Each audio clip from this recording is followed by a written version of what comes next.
We're here at Mabula in the Limpopo province. Part of our job here is conservation. With the conservation, of course, comes the threat of poaching, especially in this day and age. And we've just found some spoor that we're just going to follow up on. We're not sure what it is at the moment, but every spoor that we do find is considered a potential threat. But we're just going to climb off now quickly and go and have a look and see what we can find. What we start looking at is the area.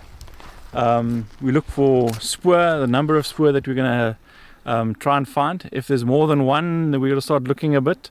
Usually these guys operate in pairs or in threes. What we have found here out in the Limpopo region, especially around Mabula here, is that if there's 3 sets of spoor, we generally have a bit of a poaching problem or possible poachers, where you have a spotter, a guide, and then what they call the shooter, who will then do the necessary shooting. The 3 of them will share the job of then removing whatever there is that they're after. One of the things within South Africa at the moment, of course, has been the rhino poaching, but there could be lion poaching as well. They could have come down. There is a water hole near here where what they do is they then poison the water hole, and then game comes down and drinks the water and ends up being poisoned. That attracts then the predators, so your lions would then come in, eat that poisoned carcass, and then poison themselves as well. And because we're near this dam that's over here off to my left, we're just going to have a quick look and just see. It's possibly just a comfort stop, but we'd rather be safe than sorry.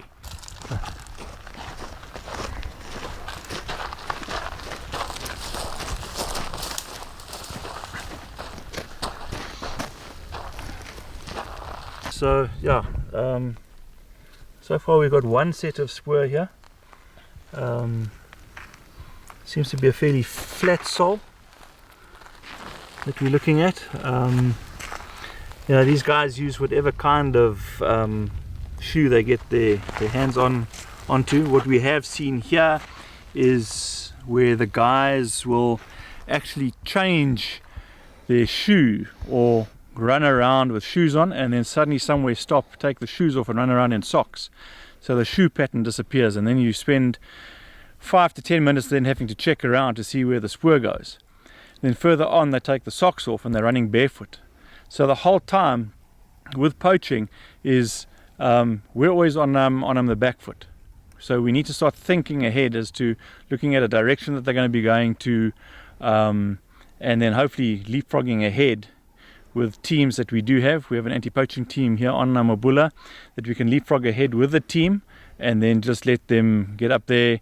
We take photos of them, the spoor, that's then spread out on our groups that we have, not just within Mabula but within the surrounding farmers as well, in case they have already left our property.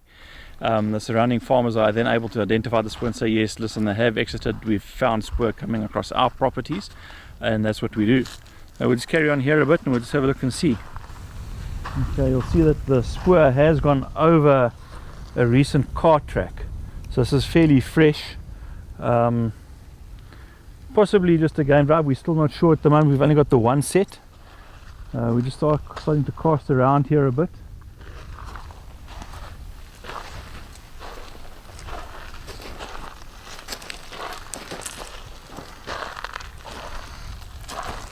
Okay, we've picked up another set here that's got a pattern on it. You can see with like an arrow shape on it. We're looking at the moment here at the heel of the shoe. There's the ball, and they're both heading off. It's alongside this other flat sole that we've picked up. They're heading off into the bush here ahead of us.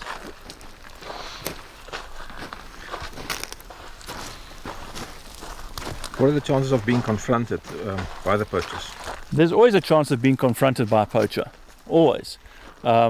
Especially when it's fairly fresh like this, you're going to be right behind them. At some stage they're going to have to stop and say, this is either fight or flight.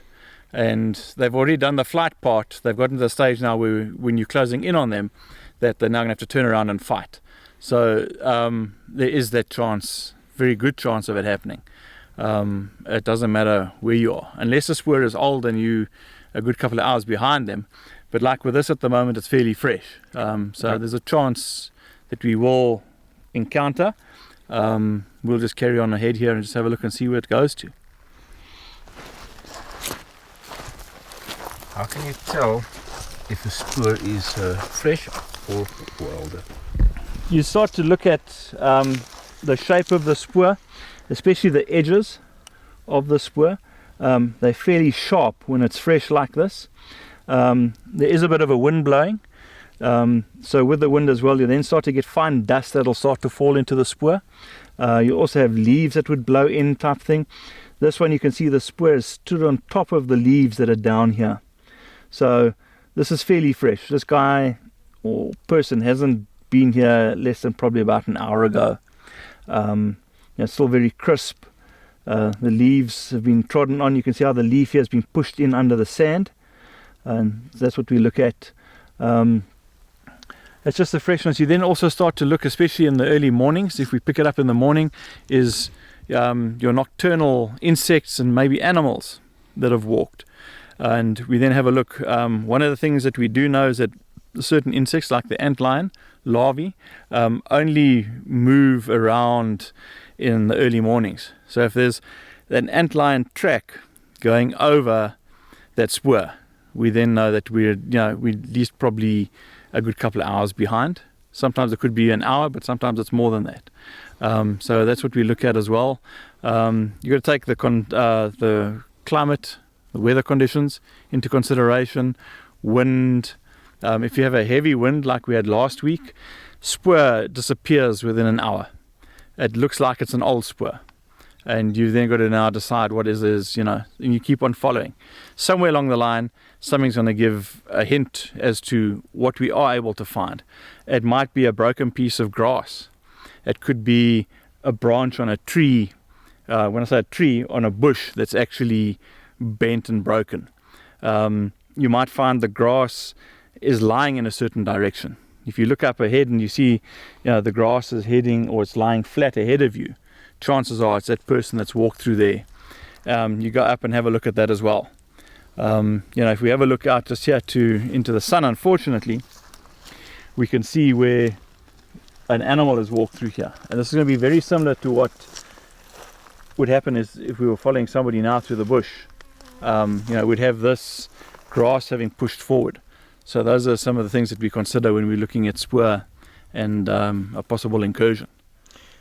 Is it true that a game ranger or someone like you in conservation is in some kind of danger or all the time, and you have to be very vigilant whether it is of animals or of poachers?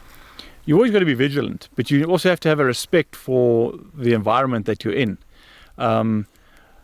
It's not just about this, as you say, it's the animals as well. We could possibly head down here now and we could bump into an elephant, a buffalo, a rhino, a lion, a leopard, and either scare it, which will then it'll flight, move off, or decide, listen, you're a bit too close, within the comfort zone, turn around and have a go at us. So it's not just the human element, we have the natural element as well. And it's not always just the big animals. I've had it in past experience from years working in Pilanesberg, where two game scouts moved around a bush. One went left, one went right, and one got taken out by a wildebeest. So it's not just the big and hairies that everybody says, you've got to watch out for. The small things can also hurt you as well. So there's everything that you have to look at. So yes, your life isn't so much endangered. You just need to be aware of where you are, the situation that you're going into. And then, you just got to make sure that you come out on the other side. And that's what we train for. That's what you train for. That's what you pick up. We train on a regular basis, where we'll lay tracks and put down tracks and let the anti-poaching unit come through, pick up tracks, where we'll do mock setups of a poacher or possible suspects, and take them through areas where we know they're going to have to bump into some of the bigger animals. And then with that, of course, is the spoor gets covered up. So then to pick up on that. And then what happens when they hit a contact? Who does what and what's expected? Preferably you don't want to end up having to shoot somebody, but if your life is endangered and you need to fire back or you need to protect yourself, then that's what you've got to do. So Donald is on the phone right now talking to other rangers in the area.